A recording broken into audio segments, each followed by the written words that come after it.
السلام علیکم ناظرین، میں ہوں نایاب کشمیری۔ آج ہم بات کریں گے اس وادی کی جو دنیا کی سب سے حسین وادی کہلاتی ہے، مگر اس کے حسن کے پیچھے چھپی ہے ایک لمبی صبر آزما کہانی، کشمیر کی کہانی۔ یہ زمین جہاں کبھی بہتے جھرنوں کی آوازوں میں محبت گونجتی تھی، آج وہاں خاموشی بھی درد سناتی ہے۔ برف سے ڈھکے پہاڑ اور ہوا میں بسی وہ خوشبو، سب کچھ اب بھی ویسا ہی ہے، مگر انسانوں کی آنکھوں میں ایک ادھورا خواب چھپا ہے۔ کبھی یہ وادی شاعروں کی پناہ گاہ تھی، صوفیوں کی جائے سکون تھی اور محبت کرنے والوں کے خوابوں کا دیس تھی، مگر وقت نے کروٹ لی اور یہ جنت زخموں میں بدل گئی۔ یہاں کے لوگ آج بھی صبح امید سے جاگتے ہیں، مگر شام کو وادی پر اداسی چھا جاتی ہے۔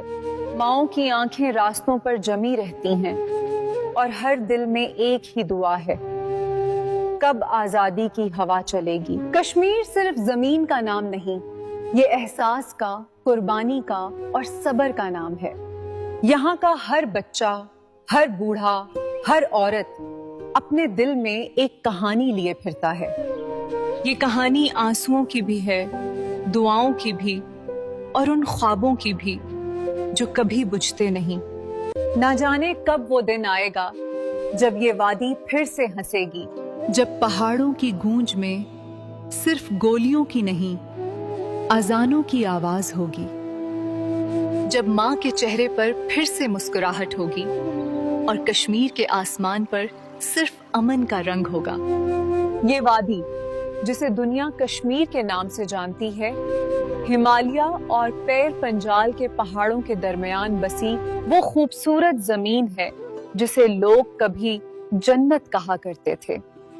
یہاں کی ہوا میں ٹھنڈک ہے، دریا نغمے گاتے ہیں اور پہاڑوں پر صبح کی روشنی ایسے اترتی ہے جیسے دعا قبول ہو رہی ہو۔ مگر افسوس، یہ جنت کئی دہائیوں سے دکھ اور جدائی کی کہانی بن چکی ہے۔ کشمیر ایک وقت میں ایک ہی خطہ تھا جس میں وادی کشمیر، جموں، لداخ، گلگت اور بلتستان سب شامل تھے، لیکن آج یہ خطہ 3 حصوں میں بٹ چکا ہے۔ شمال مغربی حصہ پاکستان کے زیر انتظام ہے، وسطی اور جنوبی حصہ بھارت کے قبضے میں ہے اور شمال مشرقی علاقہ چین کے پاس ہے۔